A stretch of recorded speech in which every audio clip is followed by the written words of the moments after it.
अस्सलामु अलैकुम वरहमतुल्लाहि वबरकातुहू। आज जो बात होगी वो है कि सफ़र में इंसान क्या रोज़ा रख सकता है, और अगर रोज़ा छोड़ देता है वो तो उसकी क़ज़ा बनेगी।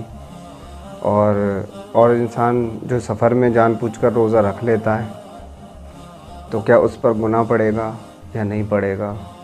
तो सारी बातें आज यही होंगी और छोटी सी वीडियो बनाऊंगा, ज़्यादा लंबी नहीं, जिसमें आपको पता चल जाएगा कि अगर इंसान रोज़ा रखता है सफ़र में तो उसके साथ क्या होगा और क्या नहीं होगा, और उसको गुनाह पड़ेगा या नहीं पड़ेगा। और जो इंसान नहीं रखता है रोज़ा तो उसकी क़ज़ा बनेगी, कब बनेगी और कितनी बनेगी, तो वो मैं आपको पूरी वीडियो में आपको बताऊंगा इंशाल्लाह। और छोटी सी वीडियो होगी 3-4 मिनट की, क्योंकि मुझे टाइम नहीं मिल पा रहा है और रोज़े में वैसे ही थोड़ा मुश्किल हो जाता है टाइम निकालना। तो सबसे पहली बात यह है कि इंसान सफ़र में भी रोज़ा रख सकता है, और अगर ज़्यादा लंबा सफ़र है उसका और बहुत परेशानियों वाला सफ़र है वो उसके ऊपर है।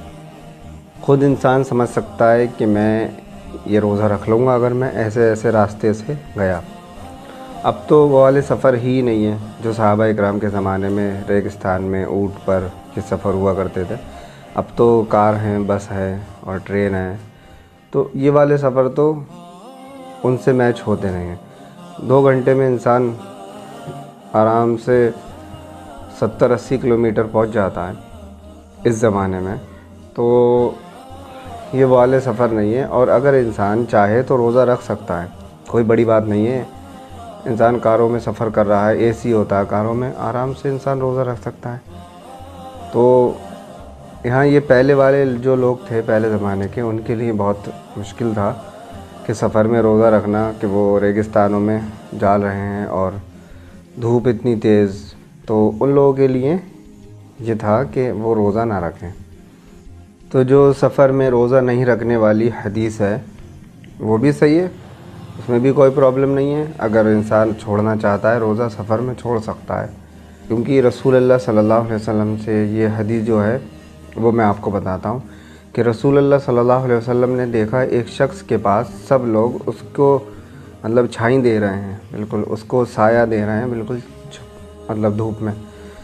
तो रसूलुल्लाह सल्लल्लाहु अलैहि वसल्लम ने उन लोगों से पूछा क्या हुआ है, तो फरमाया सहाबा इकराम ने कि ये रोज़ेदार हैं। तो रसूलुल्लाह सल्लल्लाहु अलैहि वसल्लम ने फरमाया सफ़र में रोज़ा रखना अच्छा काम नहीं है। तो इस हदीस से ये पता चलता है कि सफ़र में रोज़ा ना रखा जाए, लेकिन वो ज़माना कुछ और था, आज का ज़माना कुछ और है। अब मैं आपको अपनी बात की एक हदीस पेश करूँगा, तो आपको दोनों हदीस से मिलाकर आपको ये पता चलेगा कि जब हम रसूलुल्लाह सल्लल्लाहु अलैहि वसल्लम का ये हुक्म मान रहे हैं तो वो वाला भी हुक्म मानेंगे। ये उन लोगों के लिए हैं जो वाकई में मतलब मुझे उम्मीद है कि मैं नहीं रख पाऊँगा सफ़र में रोज़ा, तो ना रखें। अगर उम्मीद है, मैं अल्लाह का शुक्र है ठीक हूँ, रख लूँ।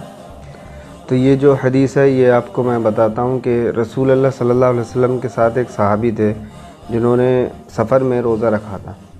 तो रसूलुल्लाह सल्लल्लाहु अलैहि वसल्लम से उन्होंने पूछा या रसूलुल्लाह क्या मुझे मैं गुनहगार हुआ, मैंने जो सफ़र में रोज़ा रखा। तो रसूलुल्लाह सल्लल्लाहु अलैहि वसल्लम ने फरमाया कि रोज़ा तर्क करना अल्लाह की तरफ से रुख़सत है, जिसने उसको कबूल किया तो अच्छा है, और जिसने रोज़ा रखना पसंद किया तो उस पर कोई गुनाह नहीं। तो अगर इंसान सफ़र में रोज़ा रख लेता है तो उस पर गुनाह भी नहीं पड़ेगा, और अगर नहीं भी रखता है तो वो रमज़ान के बाद जो क़ज़ा रोज़े हों उसके पूरे कर ले। अब ये बात होती है ना कि छोटा मोटा सफ़र अगर मैं कर रहा हूँ तो मैं क्यों छोड़ूँ रोज़ा, और रखना तो मुझे ही पड़ेगा रमज़ानों बाद, तो इससे बढ़िया क्यों छोड़ो।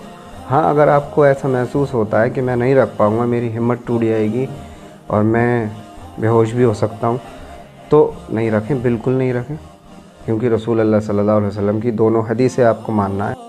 तो अल्लाह ताला हम सबको तौफ़ीक दे रोज़े रखने की, और अगर हमारी हिम्मत नहीं है तो हम रोज़ा छोड़ सकते हैं। जब हम परेशानियों में मुब्तला होंगे तो अल्लाह हर चीज़ में आसानी दे देता है, और अल्लाह का शुक्र है कि हम आराम से रोज़े रखते हैं पूरी तरीके से।